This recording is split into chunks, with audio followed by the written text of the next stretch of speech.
Hey, this is James, fitness and sports instructor with PSP Kingston with another workout of the day. Quick reminder before we get started, if at any point in time during this session or the other sessions you feel like you might have injured yourself or hurt yourself, just make sure you get checked out by a medical professional to make sure it's nothing too serious. And if you are a CAF member, just make sure you fill out a CF98. So getting to today's workout of the day, we're going to do some body weight, high rep muscular endurance. And we're going to use an EMOM format today. So EMOM every minute on the minute. And today's EMOM is going to have a 4-minute cycle where we have 4 different movements that we're going to cycle through at those different minute marks and then cycle back around. So with the every minute on the minute, basically what it is, you perform the exercise and the reps for that movement.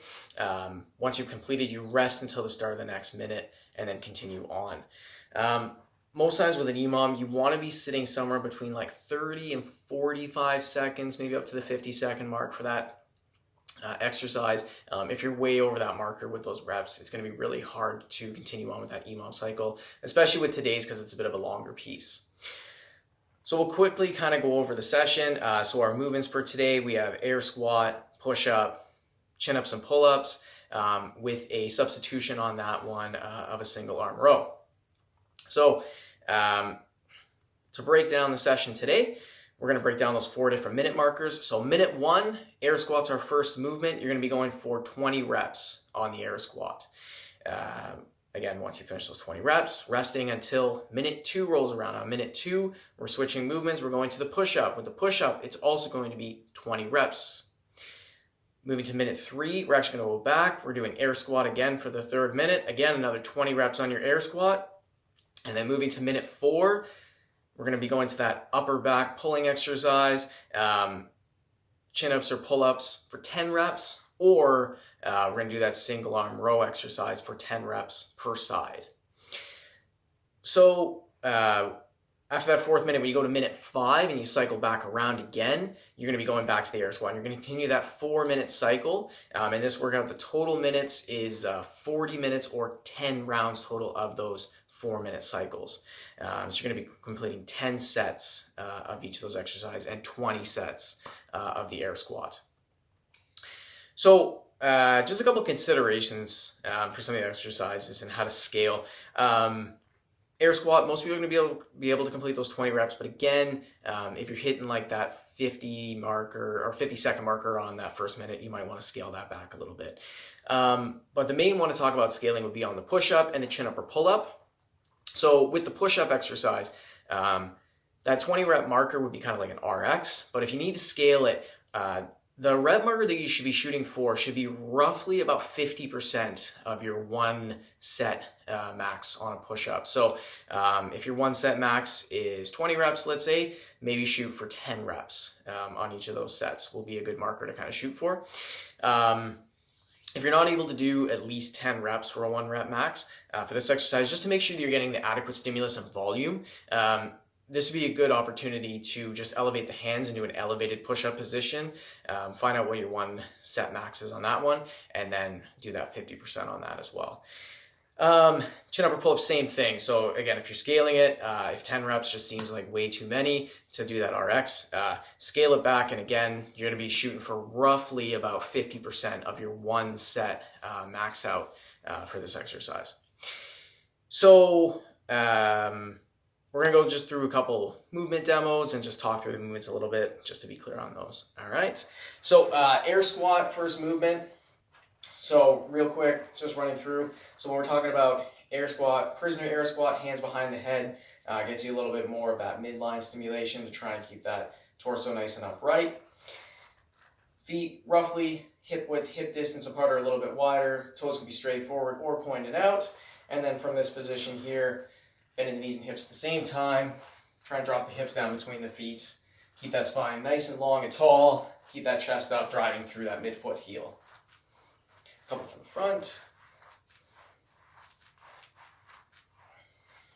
Perfect. Next exercise we'll run through push-up. So with the push-up, hands should be roughly at just underneath the shoulders or just outside. Pivoting off the toes. keeping that midline nice and engaged to keep everything nice and straight. And then from this position here, just bending through the elbow, dropping the chest to the floor, and then nice full extension at the top. One little consideration, to keep those shoulders healthy, keep them in a good spot, just keep those elbows tucked in a little bit around a 45-degree angle. Keep those elbows from splaying out too far. And our last movement, chin-ups or pull-ups.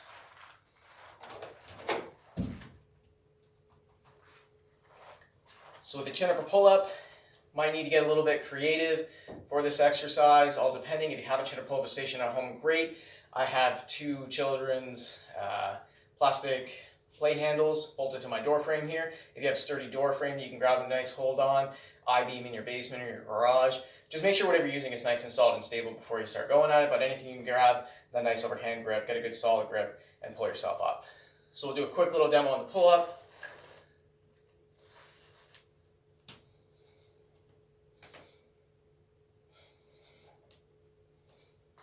So with the pull-up or chin-up, just make sure you keep that midline nice and engaged throughout.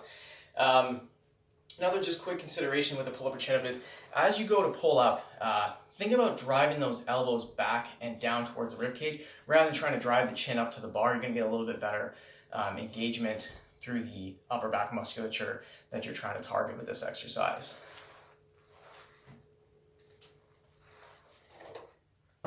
Now again, our substitution here, single arm row. So we, for intensive purposes, will pretend that this guy is full of water and somewhat heavier. 18-liter jug of water weighs 45 pounds, just for an FYI. So it's a great option for people to use on this guy here.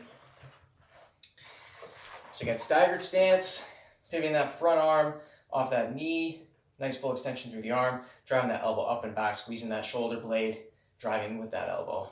Getting it up nice and high, driving that hand towards the rib cage. Same thing on the other side. Keep that back nice and tall and long.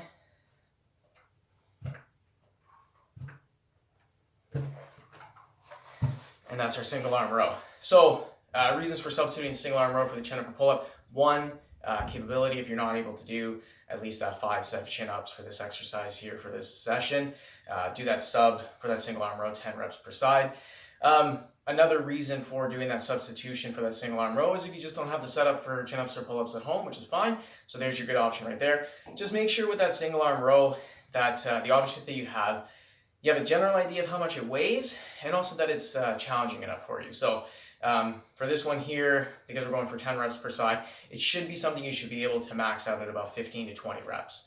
So again, we had that 18-liter water jug as an example. Another example of something you can use for a single arm row would be like a duffel bag or a backpack filled with some weight, and you're pulling through the handle. So those are 3 movement demos. So again, you got that 4-minute cycle, 10 rounds total, 40 minutes total for this workout. If you need a little bit more explanation and description, or if you want to read through it again, just take a look below in the caption section of the YouTube page here, and that'll give you a nice full workout breakdown. If you have any questions or concerns, let us know in the comments section. Give us a like or a follow. Take a look at all the social media channels through PSP Kingston. We have Instagram, Facebook, YouTube is where you're going to find all of these workout of the days, as well as our library of past content is going to be all posted here as well. Give it a go and let us know what you think. PSP Kingston, the health and wellness provider for the military community.